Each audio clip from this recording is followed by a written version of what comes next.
everyone, what's up and welcome back to my channel.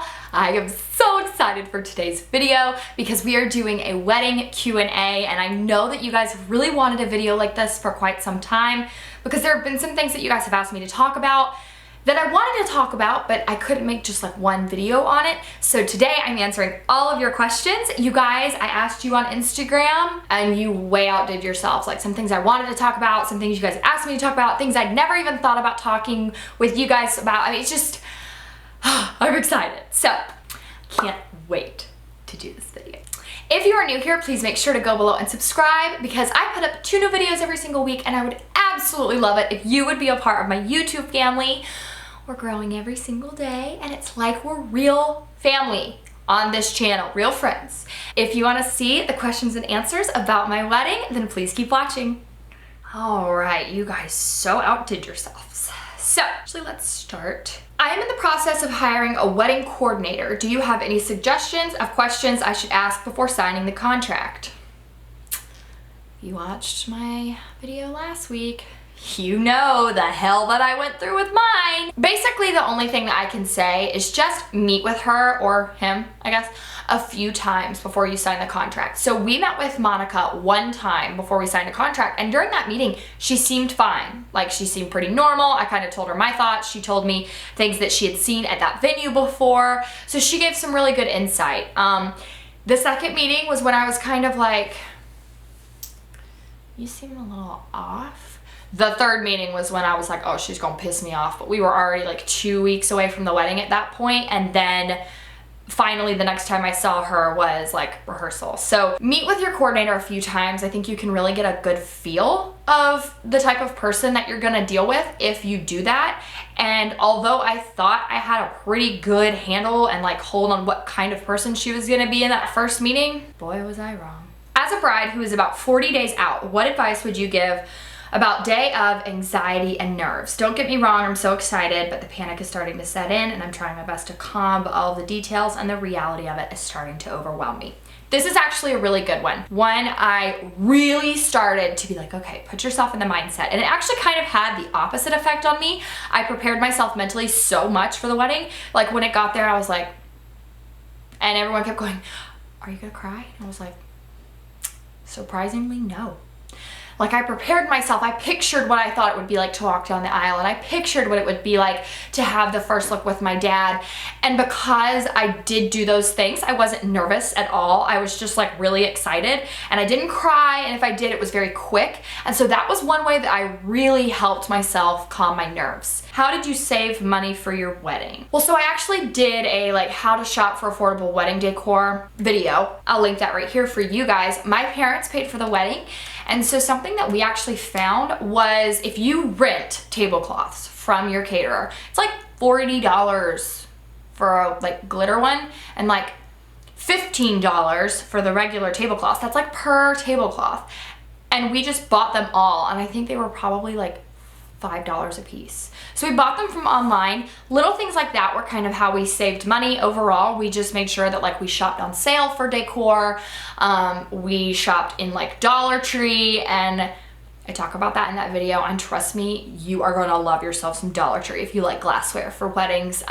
We were just really conscious about how much money we were spending on certain things, and I made sure we didn't spend too much money on things that didn't matter. So I cut out money on things like programs. We didn't have programs because it's a waste of money. Nobody looks at them. If they do, they don't really understand who you're talking about. Like they can look at a list of your bridesmaids' names. That doesn't mean they know who they are.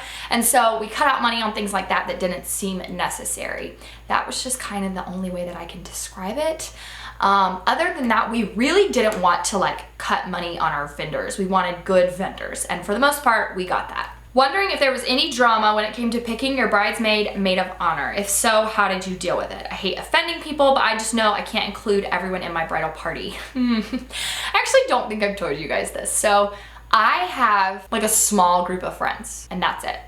I don't have, like, I'm not one of those people that's like quantity over quality. So I have like 7 really, really good friends, and they were all at my bridal party. I didn't really have any drama. Basically, I would just kind of say the best way to deal with it is just to shut it down the first time it gets mentioned. Obviously, there are gonna be people who wish that they can be in your bridal party and they're gonna want to be involved, but you can't do that. And overall, it needs to make everyone happy. If you need an excuse, a really awesome way to look at it is how many numbers of guests you have. So you're not supposed to have, if you have a wedding of like 50 people, you're not supposed to have more than 2 bridesmaids. If you have, I believe it's like 3 bridesmaids for every 100 people is like the perfect ratio. And so if you're having 150 guests, you can just say, I'm sorry, like, I really don't want to go over 4 because I think that'll look a little crazy, because it would look crazy if you had like 30 people standing up there with you and then like 15 people in the audience. So definitely look up like that number, that perfect ratio, and depending on how big your wedding is, you can kind of say that's how many bridesmaids look proportionate, and so you're just not comfortable having a bigger number, if that makes any sense at all. Where did you get your rehearsal dinner dress? Lulu's, and I would not recommend it because I bought that dress, did not touch it. I washed it on its own cycle, gentle, hung it to dry, steamed it, took the best care of it, and the freaking thing broke at my rehearsal dinner. That was the first time I wore it and the last time I got to wear it, and I was so sad. And I loved the dress, don't get me wrong, but it was like Lulu's brand, and it broke. And I was just like, cool. Do you have any regrets for the day of, or best moments you haven't shared? I don't think I really have any regrets other than hiring my coordinator. I think for the most part, that was pretty much dream wedding. As far as the best moment I haven't shared, I don't know if I've told you guys that we did a prayer before our ceremony. So basically they blindfolded Sam, brought him out, and then my bridesmaids, his groomsmen, and my parents all circled around us, and one of the bridesmaids was like kneeling down beside me, and she prayed over us, and that was hands down one of the most precious moments of the day, apart from being pronounced Sam's wife, because you just gotta have Christ in your marriage if you want it to work, and or at least that's our belief. And so she kind of read out this Bible verse, and of course I was sobbing because Sam was sitting next to me and he had a blindfold on, but I just saw him and I lost it. He was just so handsome. But that was such a sweet little moment for us to do, and the picture is amazing. And actually our photographer said she's never seen anybody do that. She's seen like bridesmaids pray for the bride and groomsmen pray for the groom, but she's never seen it done together, and that was a moment I will never forget. What did you give as a gift to your bridesmaids? So I gave them, a lot of stuff. Okay. They got nail polish that they wore, the robe, the white robe that like has their name embroidered on it in gold. I got them the set of jewelry to wear, so a necklace and earrings, and a hanger. That's the other thing. I got them a hanger that had their name on it. I didn't put bridesmaid on it because I wanted a lot of these girls to be able to like use that hanger on their wedding day if they wanted, so I just put their name, and it was just a white hanger with a gold bow that my mom made. What did the guys do the morning of while you were getting ready, and what did his parents do? Okay, so you guys know my coordinator sucked. I've made that clear a few times here. She didn't show up to help decorate, and my aunt and some family members had said, we'll help decorate if you need us to, and so they were there, but it looked like once we got there, they weren't gonna be able to get it all done by themselves, and so the sweet groomsmen, God love them all, they helped unload all of the wedding decor, and they saw that they were gonna struggle to get all of it set out, and so the groomsmen stayed like 3 hours at the venue and decorated. And I actually went down there at one point, and Sam told me as long as he didn't see me in my wedding dress, he didn't care if he saw me before. And so my hair was done, but my makeup wasn't, and I walked down there and I just kind of wanted to see where everything was. Nobody even knew I was down there. They were all so focused. Those groomsmen were pouring sweat. They were putting tablecloths out and gold chargers and picture frames, and actually the groomsmen decorated the entire reception, and that was so unplanned and so precious of them to do. Initially they were just supposed to go eat and shower and watch TV, but they got a little busy. His parents actually just got ready at their house. We felt it was easier because it was starting to get a little bit overwhelming, the number of people that wanted to come to the venue and they wanted to help decorate. And while that's so sweet, I didn't want everybody that was gonna be at the wedding to be there, and it was getting really overwhelming. Like we were gonna have like 40 people at the venue decorating and helping set up and getting ready, and I was just like, that's a little much. So his family stayed at home. He has 3 little brothers, 2 grandparents that came, and then his his parents, and they just all got ready at their house. His mom got her hair and makeup done. His grandma got, I think, her makeup done, and they just got dressed and showed up on time for pictures.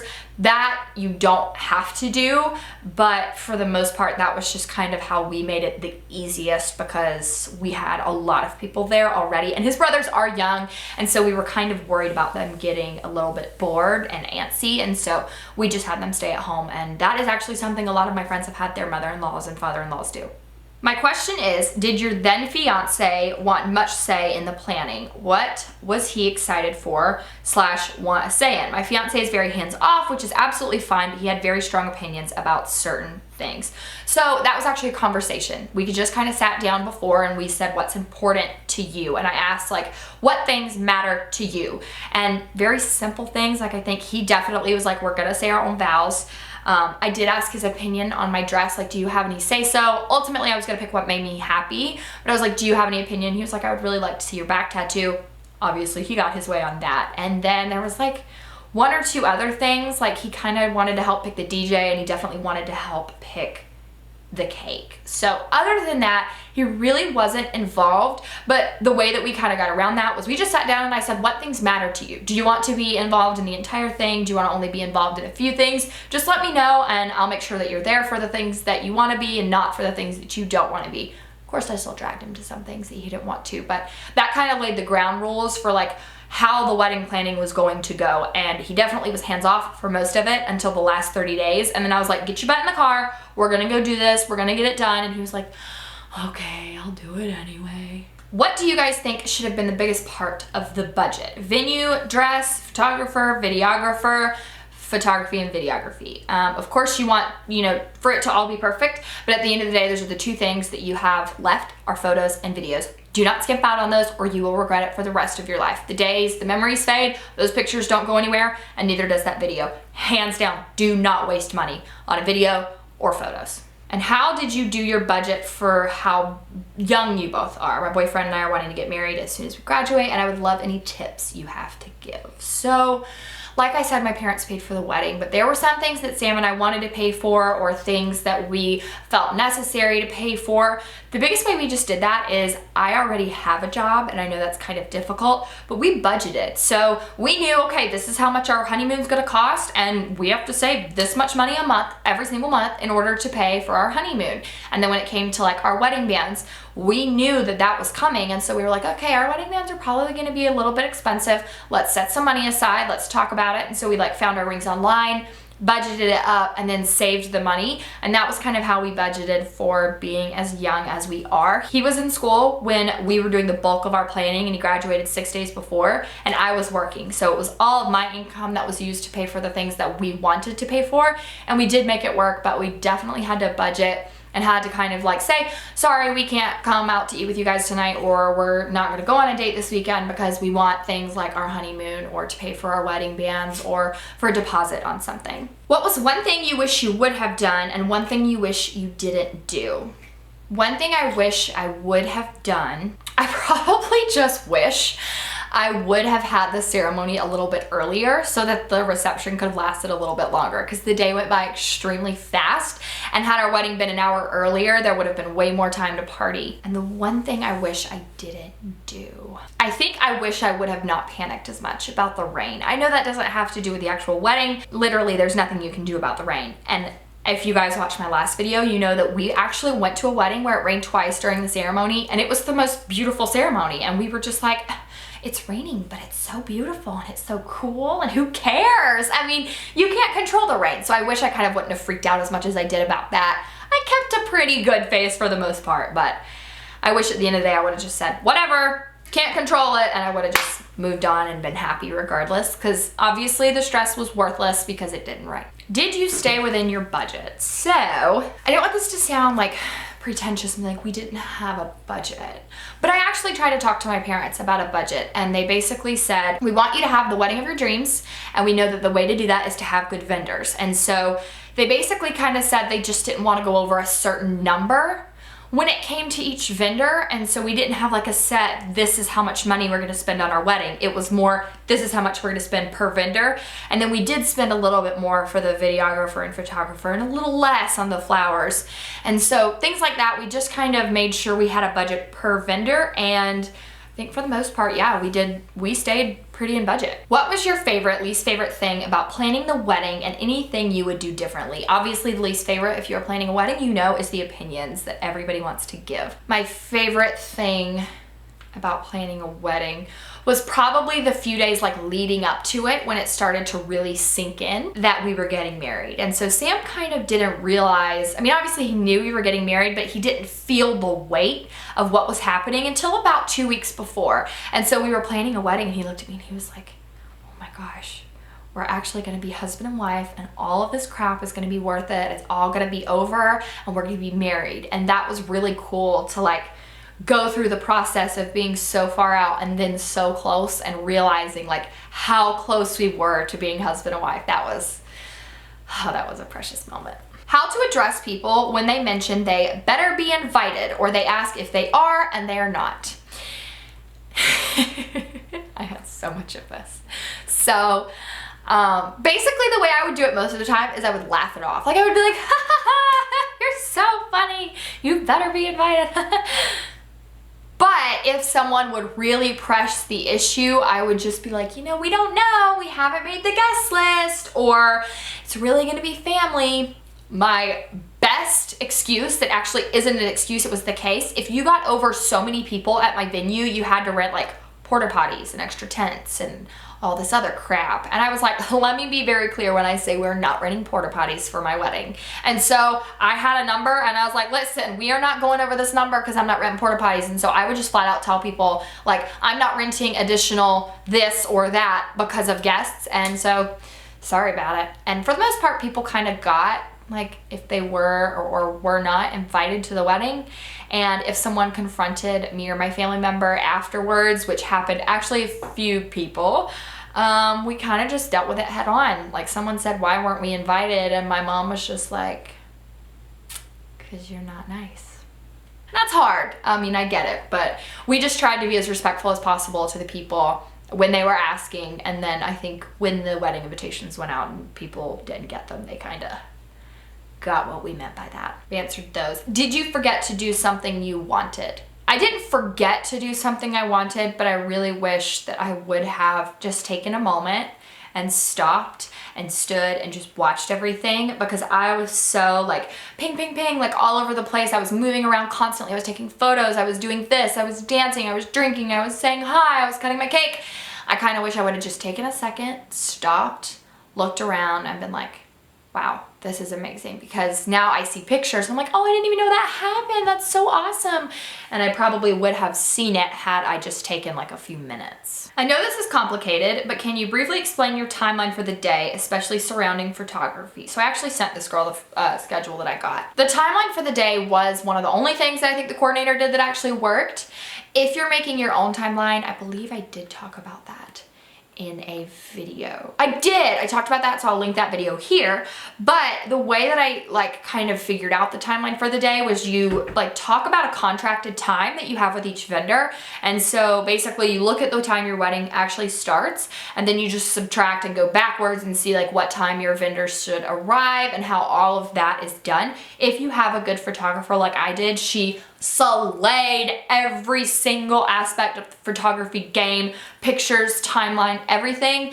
Basically, I told her the pictures that I wanted. We sat down and talked about it. And then she sent me a detailed list, like to the minute, of what pictures would be taken. So it was like 12:02, detail shot, 12:06, makeup shot, 12:09, mom getting ready. Like the most detailed thing. And so we were able to like really pound out some photos very, very quick.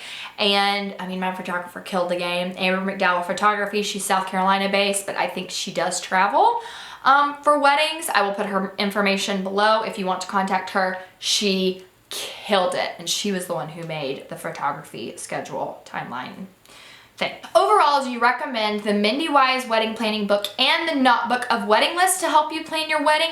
Absolutely. The Mindy Wise Wedding Planner is hands down the best planning book I have ever seen. I have looked at the Knot wedding like book, like the same type, like the notebook of the Knot, and it's got some of the same things, but I liked Mindy Wise because it was very, very, very, very detailed. And there were some things in the Knot book that were like not necessary, and Mindy Wise book had it.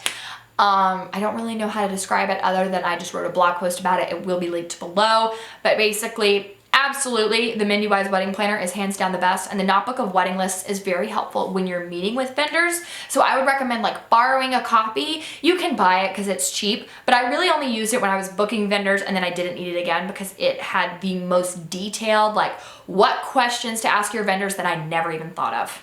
What was the process you and your husband did in order to figure out who you were going to invite to the wedding? So this is kind of back to the whole, like we had her at porta potties if we went over 150, but basically what we did is we wrote a list of everybody that we've ever loved and wanted at our wedding.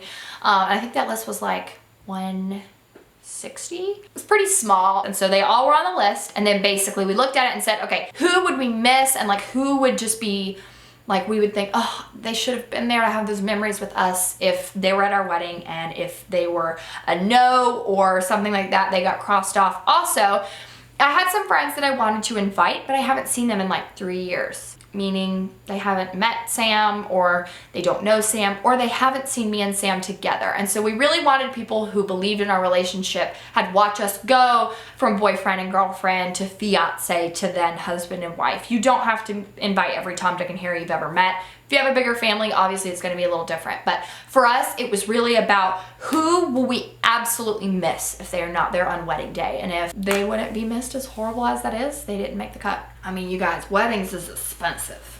What are things you wish you focused on more? What things did guests not even notice that you thought they would? Okay. Things I wish I would have focused on more. I think I'm such a compulsive overthinker that I pretty much thought about everything. She actually asked, so like bathroom baskets, is that something that, you know, you really think you should pay attention to, or should you pay more attention to like if the food's cooked correctly? Little things like that make such a difference. So we really focused on the whole guest, like how they felt about it. And so my mom made bathroom baskets. I did do a blog post on that. I will link it below.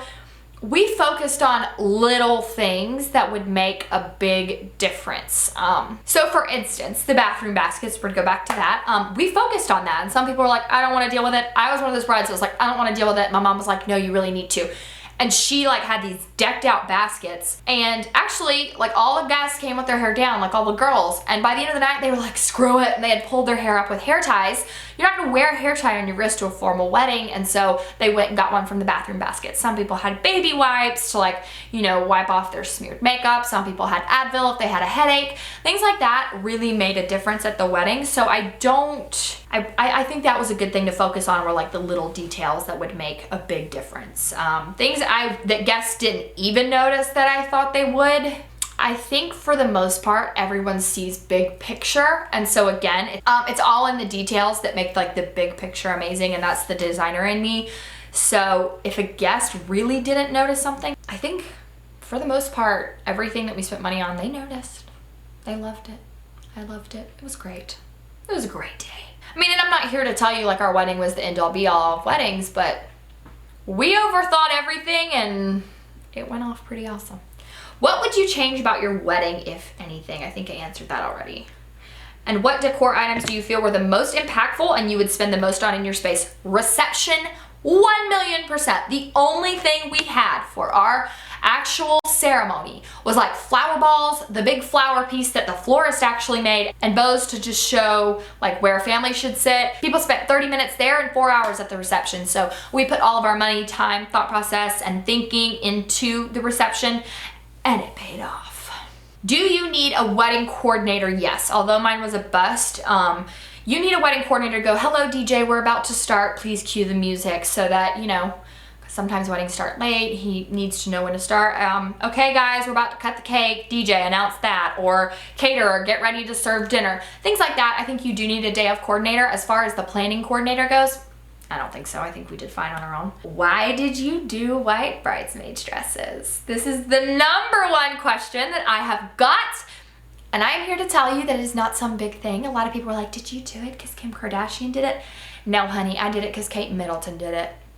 So years ago, Kate Middleton got married and I was getting ready for cheerleading tryouts while her wedding was going on. And so I was like, oh my God, look, there's Kate, she's so pretty. And I kind of like didn't focus, and then I saw Pippa and I was like, oh, Pippa looks so pretty too. And I moved about my day, went to cheer tryouts, and when I was home, I was watching recaps and everyone was like, did Pippa take away from Kate? And I was like, no, her sister's gonna be the queen. Why would she take away from her? My dad was like, she wore white. It's like, she did? And so I went back and dadgummit, I still knew who the bride was. I did. And so it was that moment I was like, oh, we doing it. And I have literally known since Kate Middleton got married, I think it was like 2011, that I was gonna have white bridesmaids dresses. And hands down, the best decision ever, because my girls slayed. And everyone was like, your girls are wearing white? And when I say everyone, I mean like the 6 people outside of my family that knew, and they were just like, why?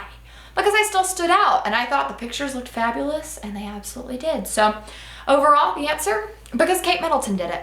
And finally, what did you do for your bachelor and bachelorette party? So I did not have a bachelorette party, and neither did Sam. He didn't have a bachelor party. Basically what we did was the night before we all got together and kind of hung out with our friends. The girls painted nails, did jello shots, steamed our dresses, and the guys were at our house getting ridiculously drunk. Basically, he was in finals leading up to the wedding, and I was really busy traveling with work, and so we didn't have the time to take out and go and do a full weekend party, and so we just didn't do one. And the night before actually kind of acted as that, because it was literally our last night as single like people, and I hung out with all my girls, he hung out with all his boys, and we just partied. So if you're not gonna do a bachelor, bachelorette, do a slumber party. And that is it for today's video. I hope that I answered all of your questions. If you have any more, please leave them in the comment section below and I will do my best to answer them.